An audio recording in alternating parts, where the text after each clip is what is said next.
Hey everyone, I'm here giving you another truck video.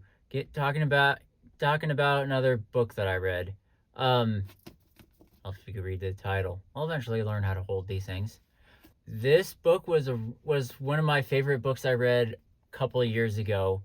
As you kind of see, I got this at like a library book sale thing.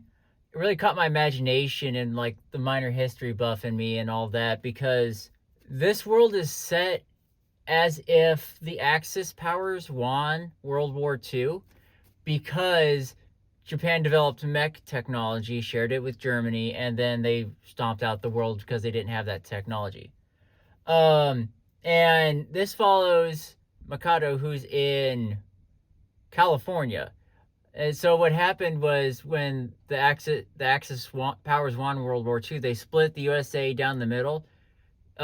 Japan got the western side of the United States. Germany got the eastern side of the United States. Mikado here is in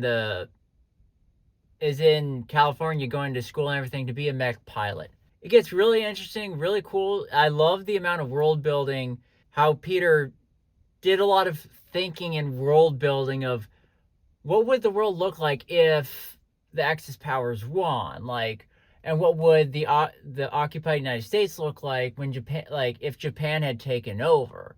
And it was really cool how he kind of like merged the two societies with Japan running things rather than the U.S. running things.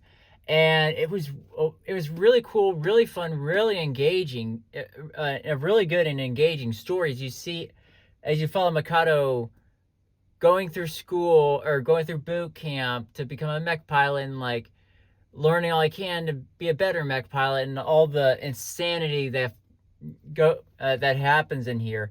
And I think towards the end, Germany and Japan go to war. It's a really cool story, really well thought out.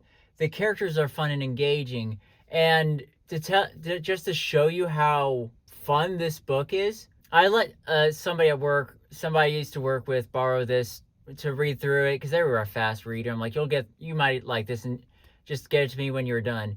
And they had a hard time finding it because her husband, who isn't a reader, randomly picked this up and he couldn't put it down. So if somebody who's not a reader loves this book, like that just shows you how well this was written. And this is, I think, Mecha Samurai Empire here is a precursor to two more books. I think United States of Japan is supposed to be the first one. I forget the others, but after reading this book, and it just really captured my imagination and my attention, and just I also couldn't, once I picked this up, I struggled to put it back down. Really well written, really fun to read through. Characters are lovable. The situations that they're going through are, everyone can identify with the situations that they go through and the thoughts and emotions these characters are going through, and it is a really good, really fun read. For those of you who these things matter, this is not a Christian book, so there's just drinking and language going on. Actually, one of the things that was kind of funny world building thing in here is the cadets at, like, you're following Mikado and his friends when they're like 16, 17-ish, maybe almost 18. And for dinner, they were just drinking sake and beer. And they joked about, like, could you believe that the United States before our control used to ban kids from drinking? They kept it to only the adults. And they thought that was ridiculous. So, it's not a completely clean Christian book if you want to use those standards. It's really fun if you could look past some of the language that's used and the alcohol.